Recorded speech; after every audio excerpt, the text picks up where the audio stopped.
When you pray most time, you want God to answer you immediately you pray. And this is everybody. Everybody wants sharp, sharp prayer. But in the times of God, there are times that God will say yes. There are times that God will say wait. Other times God will say no. So now listen, if God did not answer your prayer, then it means that he will not answer you because it will not be good for you when he said yes. So in such cases, he will not answer. What he will say is, my grace will be sufficient for you, even as you go through that challenge. There are some instances in the Bible that God said yes. And where God says yes immediately can be traced to the book of Luke chapter 5, verse 13.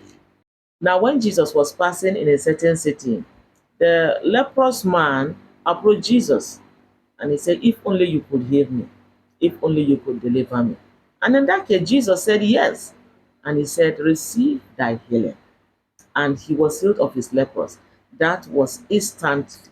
As soon as he meant his desire, his supplication known unto God, God answered him immediately. So in this case, God answered immediately. There are also other cases that God said, wait.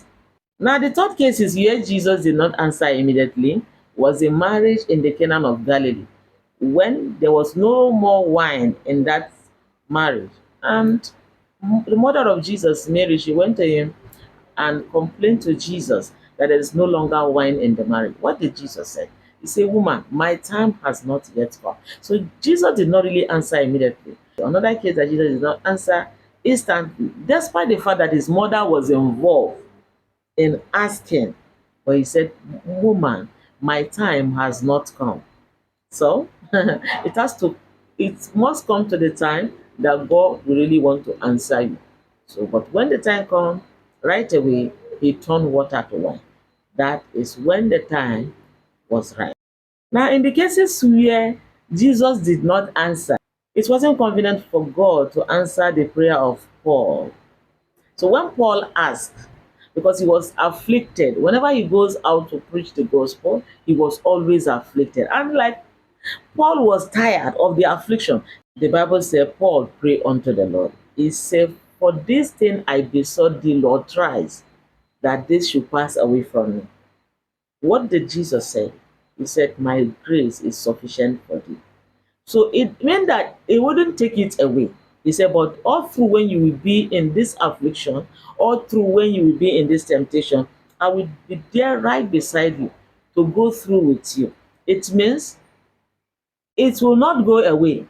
But at the moment that you are there to go through this, I, the Lord, will be with you. That is what it means. So it means that God is not going to answer you, but then He will be with you all through. All right. So there are situations whereby God will say yes to your prayers immediately, while in some cases He will say wait. There is always a waiting time. You just have to wait for the right time for God to answer you. While in some other cases, He wouldn't want to answer you at all because if He answered that which you desire, which you've prayed for, which you have been supplicating for, it may not be good for you. So in that case, God will not answer you because He knows the future from today. So know this. Whichever way, it is all God, let thy will be done. So if the answers are not coming immediately, don't give up. God's will surely be done in your life. He said that he's waiting for the right time for such to come through in your life, or he's going to answer you as soon as you make supplications not unto him, or he's not going to answer such prayers because they are not good for you. Stay blessed.